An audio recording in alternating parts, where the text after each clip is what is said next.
Halo Tribuners, bencana alam tanah longsor terjadi di Desa Banaran, Kecamatan Bendungan, Kabupaten Trenggalek. Tanah longsor tersebut menimpa sebuah rumah yang berisi 5 anggota keluarga, yang mana dari 5 anggota keluarga tersebut, 4 orang diantaranya meninggal dunia karena tertimpa material tanah dan bangunan, dan 1 orang mengalami luka-luka. Keempat orang yang meninggal dunia tersebut tertimpa material longsor sedalam 1 hingga 1,5 meter, dan sempat dilakukan pencarian hingga akhirnya berhasil ditemukan oleh tim gabungan yang dipimpin oleh Koordinator Pos Basarnas Trenggalek, Bayu Prasetyo.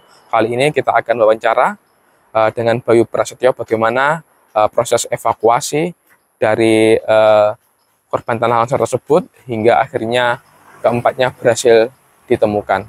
Berikut wawancara kita dengan Koordinator Pos Basarnas Trenggalek, Bayu Prasetyo. Bayu, bisa dijelaskan untuk kronologi adanya tanah longsor di Dusun Banaran, Desa Depok, Kecamatan Bendungan? Seperti apa kronologi awalnya? Baik Mas, untuk kronologi awal, kami mendapatkan telepon dari Bapak Kalaksa Trenggalek terkait ada musibah di Banaran Depok itu. Setelah itu langsung kita cross check, asesmen dulu apakah memang A1 terjadi longsor di sana. Kita menghubungi polsek setempat, ternyata memang benar adanya terjadi tanah longsor di Desa Depok Banaran. Saat itu yang pertama kali dilakukan oleh Basarnas apa, Pak? Yang pertama kali kita lakukan tetap ya Mas, kita melaksanakan sesuai SOP, respon time. Setelah kita mendapatkan kabar, lalu kita menyiapkan peralatan dan kendaraan untuk geseran ke lokasi. Jadi ketika kita mendapatkan informasi itu, setelah kita cross check dan sebagainya sudah A1, saya dan tim langsung menuju ke lokasi. Saat tiba di lokasi, seperti apa keadaan dari rumah milik korban? Jadi setelah kami tiba di lokasi, kami sampai di TKM, tempat kejadian musibah tersebut. Di situ sudah terdapat banyak warga yang melaksanakan gotong royong evakuasi korban. Kebetulan sudah ada ketemu 2 korban. Yang pertama korban hidup, yang kedua meninggal dunia. Setelah itu apa, Pak? Apakah langsung melakukan pencarian atau melakukan mapping atau seperti apa? Tidak, kita lihat situasi dulu Mas, apakah lokasi sekitar masih aman. Nanti kita lihat dulu apakah ada sedikit pergeseran atau pergerakan yang kita curigai untuk tanahnya. Kalau sudah kita cek, merasa kita sudah aman, posisinya clear area, lalu kita melaksanakan mapping untuk merencanakan rencana operasi, seperti itu. Saat itu akhirnya evakuasi dilakukan pukul berapa? Kita melakukan membantu warga dan melaksanakan lanjutan operasi pada malam itu kurang lebih jam 10 malam. 10 malam kita melaksanakan. Untuk titik yang pertama kali dilakukan penggalian, Pak, itu gimana? Untuk titik pertama kali penggalian, saya fokuskan tim, saya perintahkan tim anggota kami dan warga setempat itu di sekitar ruang tamu rumah itu. Alasannya apa ini? Karena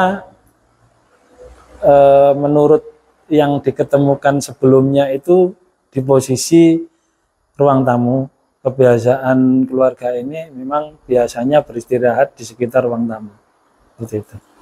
Dan akhirnya ditemukan Pak untuk korban. Iya, akhirnya korban kedua diketemukan tidak jauh dari diketemukannya korban yang pertama meninggal dunia tadi di ruang tamu.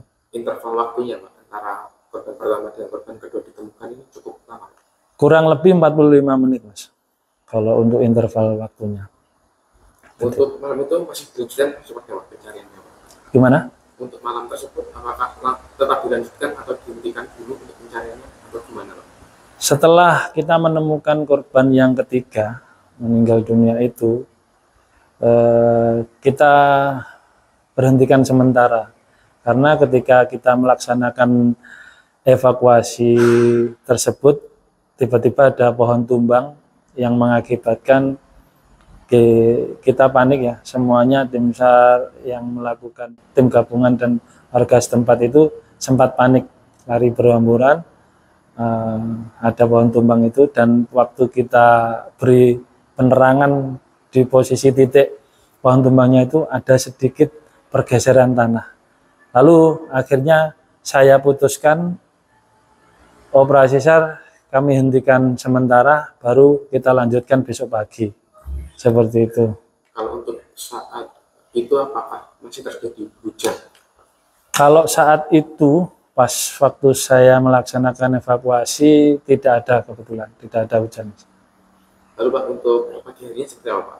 Strategi yang dilakukan untuk melakukan pencarian dua korban yang saat itu masih hilang. Nah, untuk di pagi hari kita lanjutkan kurang lebih pukul 6:30 sampai jam 7 ya. Kita langsung berfokus ke sekitar ruang tamu. Di sebelah ruang tamu itu yang di penjelasan tetangga rumahnya itu ada kamar berdekatan dengan ruang tamu tersebut yang dibuat istirahat yang dua korban yang kita cari itu, kebiasaan istirahat disebut. Karena sebelumnya ketemunya yang dua itu masih berselimut. Nah, begitu. Lalu seluruh personel difokuskan di tempat situ atau gimana? Ya, jadi untuk personel saya dari Basarnas sendiri ada 12 orang itu dan dibantu warga, saya perintah fokus ke tempat kamar tersebut karena sebelumnya malam itu kita sempat menemukan dompet atas nama Fajar yang belum diketemukan itu. Saya rasa juga tidak jauh dari sekitar situ kurang lebih. Lalu apakah benar Pak titiknya memang di situ atau seperti apa? Alhamdulillah kebetulan ketika sudah kita fokuskan di titik situ, alhamdulillah ketemu tidak jauh di sekitar diketemukannya dompet itu. Tetapi agak lama ya Mas, karena proses evakuasi itu rumah ambruk itu juga terdampak ada tanah yang menumpuk kurang lebih 1 meteran juga, agak lama juga, kurang lebih 40 menitan kita mencangkul dan sebagainya seperti itu. Lalu untuk korban yang terakhir Pak, itu seperti apa Pak? Apakah juga tidak jauh dari? Tidak jauh. Kalau untuk korban yang terakhir tidak jauh dari ketemunya yang Rohman itu, yang umur 15 tahun masih SMP itu, Mas Fat. Yang kedua itu tidak jauh, berdekatan juga, ya pakai selimut juga, yang atas nama Fajar 19 tahun itu yang kakaknya itu. Jadi dipastikan untuk 4 korban yang meninggal dunia ini posisinya sedang istirahat atau gimana Pak? Kalau kami pastikan kurang lebih seperti itu. Semua mungkin waktu istirahat karena malam itu kondisi ketika kejadian longsor itu hujan deras juga. Jadi sepertinya kayak tidak terdengar ketika ada pergeseran ataupun apa. Jadi terdengarnya kemungkinan besar ya hanya hujan itu tadi. Pak, ini untuk yang terakhir, bagaimana Pak untuk korban yang selamat ini? Posisinya saat itu sedang ada di mana? Yang untuk korban selamat itu posisinya ada di kamar belakang. Jadi agak jauh dari ruang tamu dan kamar yang Mas Fajar sama atas nama Mas Rohman tadi.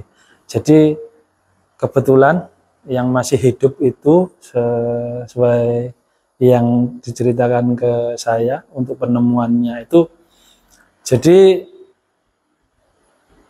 terdampak atau terkena reruntuhan, tetapi masih ada rongga di sekitar kepalanya karena tidak ada di situ tidak terkena tanah. Jadi dia sempat teriak-teriak minta tolong. Mungkin kalau yang korban 4 ini kan semuanya terendam tanah semua, terendam tanah semua. Oke. Lalu untuk yang korban selamatnya saat ini gimana Pak kondisinya? Apakah dirawat di RSUD atau gimana? Iya, jadi karena kondisinya kan luka-luka, sempat ada mengalami patah tulang juga, sementara masih dirawat di RSUD Sudomo Trenggalek. Pak Bayu, terakhir himbauan Pak untuk warga terutama Kabupaten Trenggalek yang berada di lereng gunung dengan datangnya musim hujan ini seperti apa Pak? Ya, kalau untuk pesan kami dari Basarnas terkait kewaspadaan, kita lebih waspada karena kita tidak tahu ketika ada hujan lebat seperti tidak terdengar hal lain seperti kayak longsoran atau apa, hanya terdengar hujan. Kalau yang di lereng kan biasanya di dalam rumah terus ya. Jadi kalau untuk yang mendekati atau yang lebih mepet di lereng yang mudah tanah itu bergeser, mungkin lebih antisipasi sebelum-sebelumnya, sebelum terjadi hujan di pagi hari atau apa, kita lebih ke main feeling. Jadi tetap waspada, intinya seperti itu. Lebih baik kalau memang terjadi hujan lebat ataupun ibaratnya kita curigai nantinya seperti apa, lebih baik mengungsi di tetangga, ke tempat tetangga yang lebih aman, ataupun mengungsi ke bawah seperti itu sementara untuk menghindari itu, karena kita tidak tahu sewaktu-waktu itu musibah tersebut. Bencana alam yang terjadi di Desa Depok, Kecamatan Bendungan, Kabupaten Trenggalek menjadi duka yang mendalam, bukan hanya bagi keluarga tapi juga untuk masyarakat Kabupaten Trenggalek dan juga pimpinan Kabupaten Trenggalek. Berbagai elemen masyarakat datang ke lokasi kejadian untuk membantu petugas melakukan pencarian korban dan juga memberi dukungan kepada keluarga yang ditinggalkan. Mereka sadar bahwa bencana alam ini bukan hanya dirasakan keluarga tapi juga masyarakat Kabupaten Trenggalek pada umumnya. Download Tribun X sekarang, menghadirkan lokal menjadi Indonesia.